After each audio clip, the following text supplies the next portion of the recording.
이 몽당연필 우리 아미고 미술 수업의 목적은 그러니까 제가 그동안 이게 스스로 그림 관찰력을 높이는 방법에 대해서 띄엄띄엄 강의를 했는데 이렇게 체계적으로 1차, 2차, 3차 이렇게 한 적이 없어요. 그래서 그거를 이 영상만 보고도 물론 영상에는 많이 올라와 있더라고요. 그 셀프로 미술 제 영상을 보다 보면 아마 추천 영상들이 막 뜰 거예요. 그러면은 굉장히 많은 사람들이 이렇게 해야 된다, 연습해야 된다 이런 것들이 올라와 있어요. 다 같이 참조하면 좋아요. 좋은데 이제 다른 사람들의 영상하고 교수법이라든가 내용하고 제가 하는 것과의 이제 그 어떤 차이가 좀 있을 겁니다만은 그 뭐 차이는 뭐 스스로 느껴보시면 되고. 자, 그래서 1차 시, 2차 시, 3차 시 이렇게 보면은 저기 박 시장 큰 칠판 그 달력 칠판 갖고 와봐. 우리 가져와. 예전에 이제 12번에 걸쳐서 진행됐던 것들을 저는 이제 한 30회에 걸쳐서 하려고 그래요. 그래서 한 달짜리 칠판을 가져왔고, 우리가 이제 1, 2, 3, 4, 현재 이게 4는 2개. 그러니까 30회는 안 되더라도 20 몇 회 정도 될 수도 있겠네요. 그래서 오늘은 우리가 그려야 되는 사물들, 관찰해야 되는 사물들 중에서 인공물이 있고 생명체가 있고 무생명이 있고, 근데 무생명 중에 인공물이 있고 자연물이 있고 여기 다 갖다 놨어요. 그런 것들을 관찰하는 그 사물에 따라서 관찰하는 뭐랄까 포인트, 관점 뭐 이런 것들이 좀씩 달라지는 그런 거를 말씀드리고, 그 형태 감각, 형태를 관찰하는 감각을 예민하게 하기 위한 셀프 수련법을 실습을 할 거예요. 자, 먼저 인공물과 자연물 중에서 요거를 갖다 놨는데, 이거는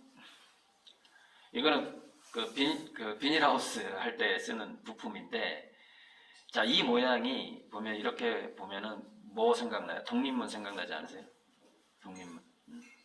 그래서 이게 아치형 인공물이 많아요. 그 카톨릭 성당 스테인드 글라스 있는 스테인드 글라스 보면은 성당의 창문이 이렇게 생겼어요. 이렇게 생겼어요. 독립문이 이렇게 생겼고, 저기 기차 지나가는데 보통 굴다리 보면은 이런 것들이 특히 하수구 이런 것들 여러 개가 있는 그 구조물들이 있어요. 이렇게. 그죠? 그럼 이 위에 기차가 지나간다거나 도로가 지나간다거나 고가도로. 그래서 우리가 그냥 정사각형, 직사각형 건물보다 한 단계 어려운 게 이 굴다리 그리기예요. 그래서 굴다리를 그리기 할 때 어떤 식으로 우리가 해석해야 되는가를 이제 설명을 할 거예요. 이런 인공물을 그릴 때. 그리고 요거를 직접 이제 하나씩 제가 주면은 미니어처 독립문이에요. 예를 들자면 미니어처인데, 미니어처를 보면서 이렇게 관찰하는구나. 내가 이렇게, 자, 여기서 주의사항. 미니어처를 관찰할 때는 두 눈으로 보면 안 되고 한쪽 눈을 가리고 관찰해야지 그 실제 건물과 같은 느낌을 가질 수가 있어요. 커 보인다는 거죠. 두 눈으로 보게 되면은, 자, 우리 인간의 눈은 눈의 간격과 각도를 가지고 사물의 크기를 판단을 해요. 그래서 우리가 영화 찍을 때 예전에 보면 요즘 타이타닉 영화 같은 경우에는 CG, 컴퓨터 그래픽으로 해버리지만, 옛날에 뭐 고질라라든가 이런 영화 보면은 건물하고 바다하고 배를 작게 만들어요. 작게 만든 다음에 촬영을 해요. 그래가지고 이제 그 사람을 작게 또 합성해가지고 그 크게 보이게끔 만드는 그런 기법이 있어요. 근데 영화는 그게 왜 가능하냐? 카메라가 하나이기 때문에 가능해요. 그러니까 우리 인간의 눈도 카메라가 한쪽 눈을 가리면 카메라가 하나잖아요. 그러면 그 스케일이 헷갈려요. 이렇게 가까이 가면은 원근법도 보이고 이게 얼마나 큰 사물인지 작은 사물인지 알 수가 없죠. 그래서 이제 옛날 영화는 카메라가 하나이기 때문에 작은 거를 이게 뭐랄까 렌즈를 어안 렌즈 뭐 이렇게 렌즈를 작은 걸로 촬영하면 그리고 화면을 크게 키우면은 굉장히 커 보이게 이제 우리가 착각을 하게 되는 거고 자 그러면은 이제 우리가 컴퓨터 그래픽 말고 옛날에 그렇게 했을 때 작은 거를 크게 키웠구나라는 거를 인식을 하는 방법이 있는데 이게 뭐가 있냐면 만약에 바다에 떠 있는 배가 있다. 그럼 바다에 물결이 있잖아요, 물결. 근데 넓은 바다는 물결이 출렁이는 속도가 느려요. 파도가 크기 때문에. 근데 작은 거를 뻥튀기 시키잖아요. 그 물결이 이렇게 움직이는 속도가 빨라. 그러면 우리는 딱 그거 보고 저거 조그맣게 찍었구나 이걸 알아요. 그게 이제 미니어처를 크게 뻥튀기 시켰구나 이걸 알게 되는 거죠. 그래서 그 시간 타임 그러니까 물결이 흔들리는 것까지 슬로우 모션으로 돌려야만이 그 스케일이 나와요. 근데 지금은 그렇게 하질 않아요. 왜냐면 컴퓨터 그래픽이 워낙에 발달되어 있기 때문에 그렇게 할 필요가 없죠 지금은. 근데 예전에 영화 찍을 때 그게 영화 찍는 기법이에요. 시간을 천천히 돌려야 돼요. 그래서 눈사태 있잖아요. 눈사태. 조그만 모형 산을 만들었다고 쳐봐봐요. 거기다 예를 들어서 밀가루를 쌓아놓고 눈사태를 가짜로 이렇게 재현을 한다고 생각해봐요. 밀가루로. 근데 산이 요만해. 근데 이게 에베레스트 산 같은 거를 재현을 해야 돼 만약에 영화로. 그럼 눈사태가 나게끔 해요. 밀가루를. 그런 다음에 필름을 천천히 돌려야 돼요. 왜냐면 에베레스트 큰 산은 눈사태가 저 위에서 내려올 때까지 1시간 걸리잖아요. 30분 걸리고 막. 최소한 몇 분 걸리잖아요. 근데 밀가루를 툭 치고는 어떻게 돼요? 후룩 무너져 버리잖아요. 그래서 그걸 슬로우 모션으로 돌려야만이 그 스케일이 느껴지는 것이죠. 그게 옛날 영화 기법이에요. 어쨌건 간에 인간은 이 두 눈의 간격의 시각 차이를 이용해서 사물의 크기를 인식하기 때문에 미니어처 가지고 그림을 실제처럼 연습을 할 때는 한쪽 눈으로 관찰해야만 한다. 그래야만 제대로 그림을 그릴 수가 있어요. 자, 굴다리에 대해서는 자, 이런 자연물 같은 경우에는 조금 틀려도 돼요. 아무도 모르니까. 돌마다 모양이 다르니까. 그래서 이제 나중에 이 자연물로 넘어갈 때는 자연물 그리기로 넘어갈 때는 형태보다도 명암이 중요하죠. 명암. 이 다음 단계가 명암으로 넘어가는 거. 아직 우리는 빛과 명암으로 안 넘어갔어요. 계속 형태에서 지금 형태하고 투시법, 그 모양의 수업 중인 것이죠. 자, 그럼 이거는 뭐냐?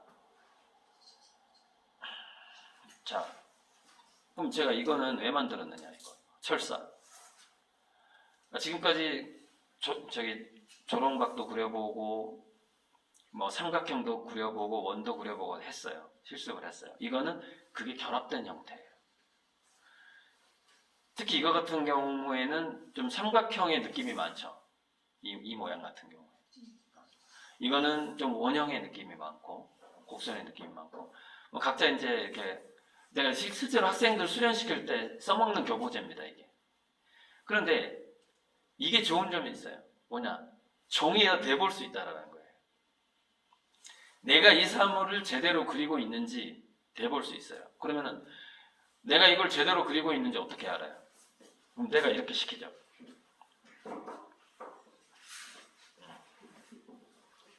그러니까 지금 이거는 제가 여기다 돌멩이를 매달았는데 왜 돌멩이를 매달았느냐?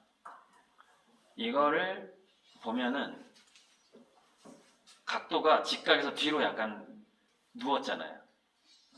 그래서 이거를 책상 위에 돌멩이가 앞으로 놓게 이렇게 놓는 거예요. 이렇게 놓는 거죠.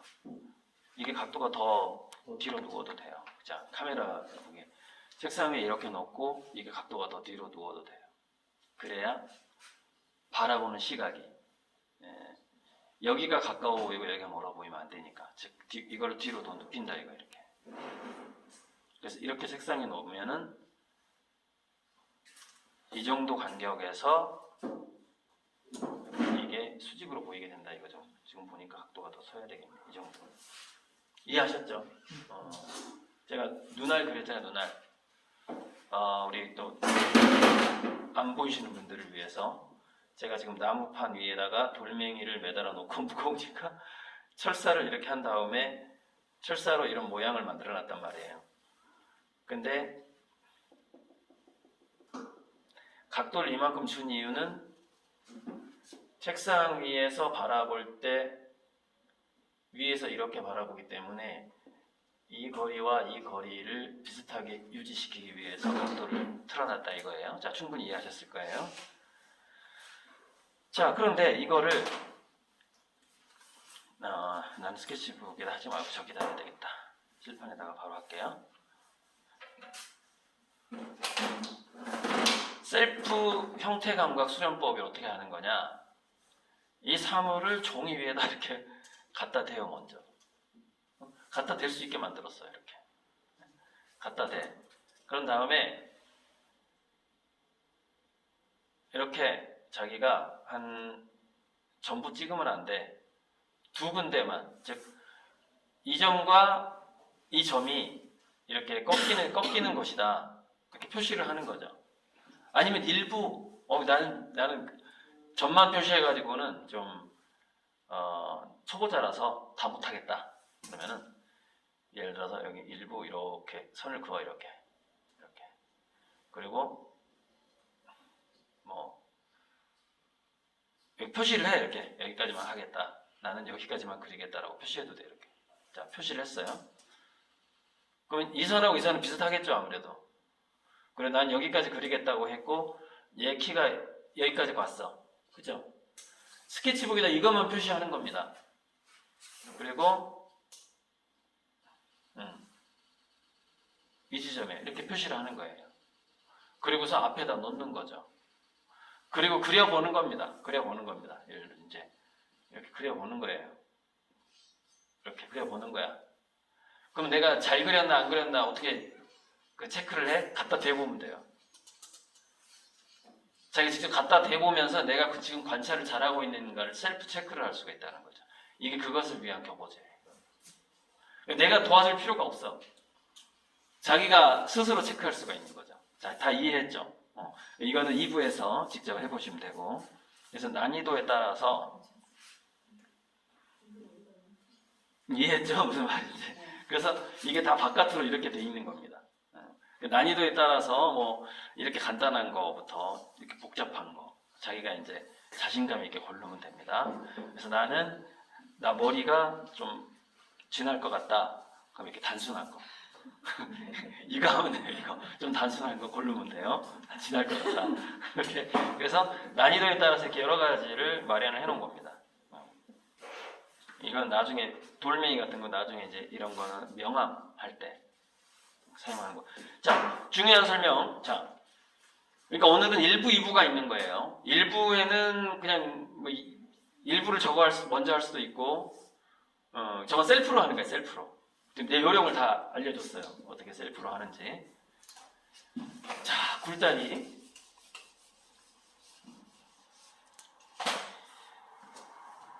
지금 기차가 지나가고 있는데 이렇게 그림을 그리다 보면은 성당이라든가 특히 다리, 하수구, 뭐 파리 같은 데 가면은 돌담이 아치형 돌담이 이렇게 있는데 거기 보면 꼭 이렇게 물이 지나가게끔 이런 것들이 물이 지나가요. 꼭 이런 걸 그릴 일이 생겨. 풍경화를 하다 보면 반드시 있어. 풍경 속에가. 그래서 그 기본 그것을 관찰할 때 우리는 어떻게 뭘 봐야 되느냐 그 관찰하는 거를 하는 건데 아무튼 자 한번 봅시다.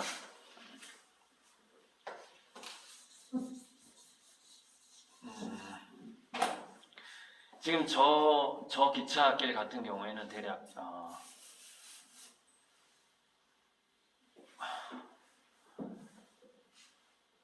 이렇게 있는데 여기가 이제 저 기차의 굴다리는 좀 복잡해요. 모양이. 좀 이게 뭐 파리나 성당에 있는 자 이 모양으로 먼저 시작하면 돼요. 라고 쳤을 때 이렇게 이제 갈수록 우리 그 투시원근법에서 여기가 소실점 그때서 설명했을 건데 사라진다는 점 소실점에서 멀리 있는 나무는 작아 보이고 보면서 나무가 이렇게 커 보이는데 이 간격이 처음엔 촘촘하다가 이렇게 늘어난단 말이에요. 그래서 이거를 관찰하는 위치에 따라서 좀 다르긴 한데 보통 나무 한 칸하고 그림을 보면 원근감을 좀 잘 주기 위해서 나무 하나 사이가 나머지 나무 사이랑 거의 비슷한 경우가 많아요. 그러니까 그만큼 빨리 촘촘해진다는 얘기야. 이렇게 작아지면서 약간 그런 게 있어. 자, 굴다리가 그래서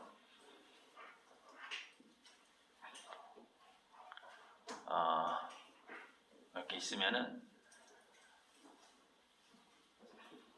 뭐 예를 들자면 이렇게 촘촘해지는 거예요. 아니 내가 더 촘촘해져야 되는데 어쨌건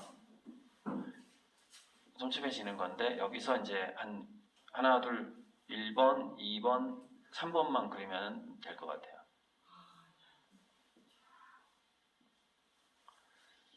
자, 여기서 굴다리가 생기기 전의 상황은 이런 큐브가 있다고 칩시다. 여기가 지금 카메라가 안 잡힐 것 같은데 괜찮아요. 큐브가 있다고 쳐요. 그러면 이렇게 되는 거죠. 이걸 나눠요. 나눠서 여기를 이렇게 구멍을 내요. 구멍을 낸 거죠. 위는 반원의 구멍을 낸 상황이죠. 그렇죠? 쭉 마찬가지예요. 위는 이렇게 반원이고 다시 이렇게 구멍을 낸 상황인데 이런 식으로 굴다리가 쭉 연결되는 거죠. 좀 모양이 좀 이상한데 자, 근데 저게 이제 다시 이렇게 굴다리가 이렇게 있는 겁니다. 쭉 이렇게 이렇게 되는 거죠. 이렇게 쭉 소실점에 향해서 가는 건데 여기는 좀 더 촘촘해요. 실질적으로 관찰을 해보면 훨씬 촘촘합니다. 이게 촘촘하고 컸다가 점점 이렇게 작아지게 되죠. 이렇게 작아지게 되죠. 근데 여기까지는 쉬운데 여기 윗부분을 표현하기가 조금 난이도가 있는데 예를 들어서 그러니까 모든 형태는 큐브에서 시작해요. 그 미술에서 투시원근법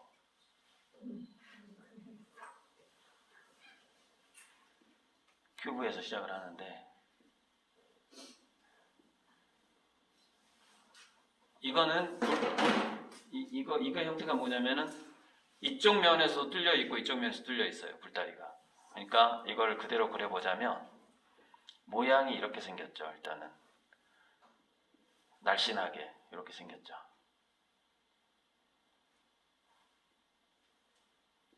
자, 두부나 뭐 빨래비누 조각한다고 생각을 해봐요. 빨래비누 조각. 이렇게 생겼는데 이거를 둥그렇게 깎는다고 생각해봐요. 그러면 우리가 사각형 광목을 빨래방망이로 만들 때 예전에는 지금은 뭐 기계로 돌려버리지만은 예전에는 이렇게 낫이라든가 이런 걸로 깎잖아요. 그랬을 때 가장 먼저 깎아야 되는 건 이걸 만들기 위해서는 모서리를 깎아야죠. 여기를.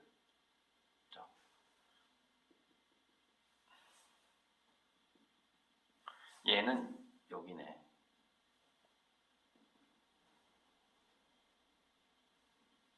자, 이 구멍하고 이 구멍을 뚫어볼 거예요. 그러면은 얘는 여기를 깎아야 되는데 이렇게 이렇게 깎이게 돼요. 이렇게 원이. 근데 참 이 곡선을 연습한다는 게 쉽지가 않은데,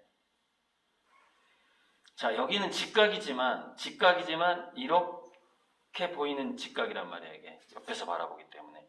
여기는 이렇게 보이는 직각이란 말이에요. 여기는 예각이고 여기는 둔각이란 말이에요. 근데 여기서 좀 중간이 이쯤이 돼요. 중간이 이쯤이 되고, 여기서 이 원을 그려야 되는데 X축, Y축 해가지고 이렇게 수학적으로 계산할 수는 있는데, 이제 보통 그렇게까지는 안 하고, 화가들이 그렇게까지는 안 하고 잘 보면서, 그 모양을 보면서 여기는 완만한 곡선을 그리게 되고 여기는 약간 이런 곡선을 그려주게 돼요. 그럼 이 모양이 나와요. 굴다리 모양이 나와요.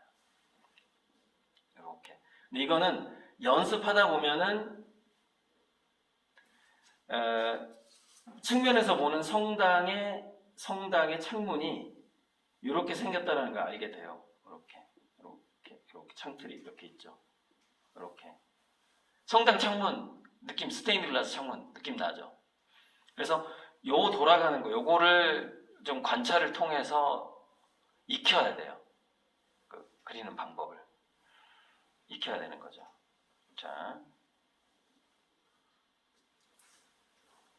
자, 이거예요. 이거 내가 지금 이거를 그린 거예요. 자, 그렸죠. 이걸 그린 겁니다. 그래서 이 원이 되려면 지금 이거랑 똑같은 거예요. 여기는 둔각의 직각, 그래서 이렇게 원을 이렇게 그리게 되는 거고, 여기는 예각 뾰족한 직각 중에서 좀 더 돌아가게 이렇게 그리게 되는 거예요. 그래서 이렇게 그리게 되는 거죠. 이 곡선을 여기가 좀 더 곡률이 더 휘게끔 되고 여기는 더 완만하게끔 된다라는 거, 이거 연습하면 끝이에요. 굴다리 그리기에서는 이거 하나만, 이거만 인식을 하면. 그래서 지금 현재 이 형태가 밖에서 우리가 굴다리라든가 성당 창문을, 이거 지금 보세요. 이거 몽당연필의 창문을 보시라고. 이게 지금 그 굴다리 모양이잖아요. 몽당연필 창문을 보면 위에 이렇게 반원이고 밑에는 사각형이잖아요. 근데 이따가 이제 일어서서 이 석고상 앞에 이 지점에서 이렇게 보면은 제가 설명한 것을 이제 느낄 수 있게 돼요. 여기는 이렇게 반원이 되지만 저 뒤에 있는 것들은 이게 굉장히 이렇게 뾰족하게 되거든요. 반원이 이렇게. 여기는 좀 이게 뚱뚱하지만 여기는 굉장히 날씬해지죠. 멀어지면서 간격이 좁아지게 돼요. 그건 여기서 그 자리에 서서 이쪽 창문만 봐도 그건 금방 느낄 수 있어요. 그렇게 된다라는 거를. 그러니까 여기 몽당연필이 이런 거 관찰하기가 아주 좋은 공간이에요. 그래서 이걸 보면서 제가 방금 설명한 뭐를 느껴야지 핵심이냐면 이걸 느끼는 거예요. 이게 돌아가는데 한쪽 눈으로 잘 봐야 됩니다. 이거 잘 안 느껴져요. 잘 보면은 여기는 조금 더 많이 휘고 여기는 조금 휘고 하는 그 느낌들이 있어요. 근데 이건 너무 작아서 그게 안 느껴지긴 하는데, 어쨌건 그걸 하나씩 드릴 거예요. 그래서 처음에 이거를 관찰할 때는 처음에 이런 어떤 두부나 빨래 비누 조각처럼 이렇게 생긴 거에서 요게 없어졌다. 요게 없어지면서 잘리면서 이렇게 됐구나. 그죠? 여기도 잘릴 거 아닙니까? 그죠? 그러니까 비누 조각처럼 요게 이렇게 가서 이렇게 됐구나. 여기는 이렇게 됐구나. 라는 걸 인식을 하는 거죠. 그럼 이 모양이 다 나온 겁니다. 이 모양이. 그래서 처음에는 큐브에서, 사각형에서 시작을 하는 거예요. 시작을 해서 이 모양이 된다라는, 이게 이제 인식의 순서예요.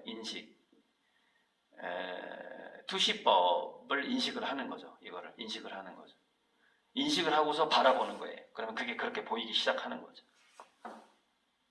그래서 이제 순서는 이것을 한번 그려볼 텐데, 이것을 그릴 때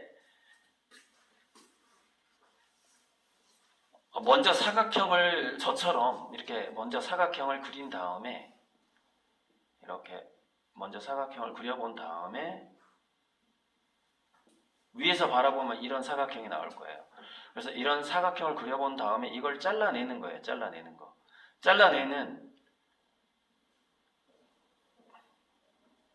이렇게 한 다음에 또 이걸 잘라내는 거예요. 이렇게 잘라낸다고 생각을 하셔야 돼요. 이렇게.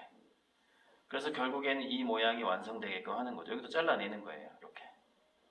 근데 여기 막 튀어나와 있고 보면은 굉장히 복잡하고 또 게다가 여기 구멍이 하나 뚫려 있는데 이거는 무지무지 어려운, 엄청나게 어려운 모양이에요. 이거는 정말 쉽게 그리기 힘든 모양이에요.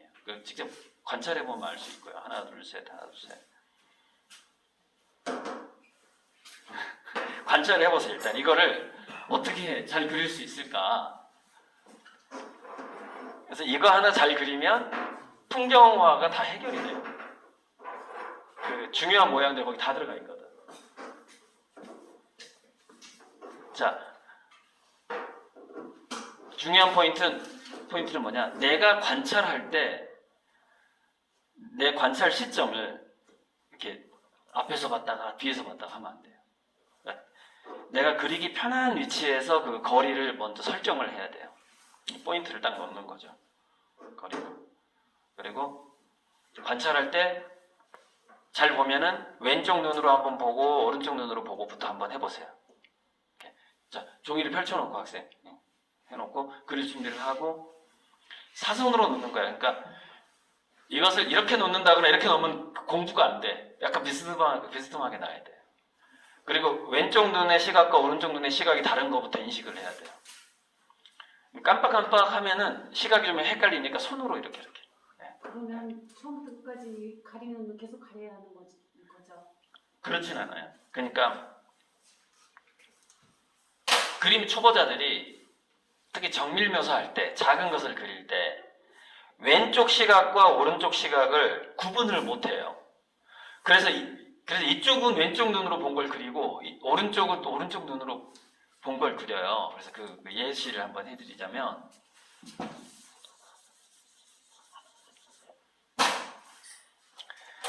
그림 초보자들한테 사각형, 조그만 지우개 같은 거, 강목, 조각을 그리라고 그러면은 대충 어떻게 그리냐면 이렇게 그리고 뒤가 이렇게 그려요. 이렇게 그려요. 사실 말이 안 되거든요. 왜 말이 안 되냐? 앞에 지우개인데, 지우개 조각인데 그냥 이런 건데 초등학생들이 그래요. 이런 거를 책상 위에 놓고 그리는데 이렇게 뒤를 더 크게 그린단 말이에요. 그 이유가 있어요. 그 이유가 뭐냐? 오른쪽 눈으로 본 모양과 왼쪽 눈으로 본 모양을 합성해 버리는 거예요. 근데 그걸 나쁘게 합성을 하는 거야. 그러니까 예를 들어서 오른쪽 눈으로 보면 이 큐브가 이렇게 보여요. 이게 오른쪽 눈으로 본 시각이에요. 그 빨강으로 표시해 볼게요. 오른쪽 눈으로 보면 이게 더 이렇게 보여요. 오른쪽 눈으로 봤을 때 이렇게 보여요. 자, 이것도 제가 직접 앞에 놓을 테니까 실험을 해보세요. 근데 왼쪽 눈으로 보면 이렇게 안 보였고, 왼쪽 눈으로 보면 이게 또 약간 이렇게 보여요. 이렇게 보여요. 이렇게 보여요. 그러니까 왜냐면 왼쪽 눈의 위치는 여기고, 예를 들자면은 여기고, 오른쪽 눈의 위치는 여기거든요. 작은 사물을 그릴 때 이런 현상이 나타나요. 왼쪽 눈의 투시 소실점은 이쯤이고, 그러니까 이게 왼쪽 눈이고 이게 오른쪽 눈인 거죠. 작은 걸 그리니까 이런 현상이 나타나요. 정밀 묘사할 때. 그래서 이제 애들이 헷갈리는 거야. 왼쪽 눈으로 보는 모양하고 오른쪽 눈으로 보는, 이거 직접 실험해 보면 다 나온 이 현상이 있으니까 이따가 내가 큐브 하나씩 다 드릴게요. 그래서 그리다가 이거 두 개를 합성을 하는데 이렇게 합성을 하는 거야. 그냥 이렇게 합성을 하는 거예요. 대충. 그래서 결과적으로 이렇게 그려놔요. 이렇게 애들이 이렇게 그려놔. 여기 그린 이유가 오른쪽 눈과 왼쪽 눈을 구분을 못하기 때문에 그래요. 정밀 묘사할 때. 그 정밀 묘사할 때 굉장히 중요한 건 뭐냐면은 우리가 안경 시력 검사할 때 이게 사람마다 달라요. 주로 내가 기준으로 삼는 눈이 왼쪽인 사람도 있고 오른쪽인 사람도 있어요. 근데 우리가 그림을 배우는 사람으로서 나는 이거를 오른쪽 눈으로 본 시각으로 완성시켜야 되겠다라고 결정을 하거나 나는 왼쪽 눈으로 보는 게 더 편하다. 그러면 왼쪽 눈으로 본 시각의 큐브를 완성시켜야 되는 거예요. 그러면은 그림이 뭐 아까 왼쪽 눈 시각 이렇게 해서 이게 하나가 보이거나 이렇게 완성이 되거나 아니면은 오른쪽 눈으로 본 시각 요렇게 약간 더 내가 좀 과장했는데 이렇게 보이거나 이렇게 보이거나 해야 돼요. 둘 중에 하나를 그려야 되는 거예요. 작은 걸 할 텐데 지금 현재 이거를 그릴 때도 똑같은 현상이 나타나게 돼요. 자, 오른쪽 눈으로, 그러니까 왼쪽 눈으로 보면 이렇게 보일 거고, 이렇게 보일 거고,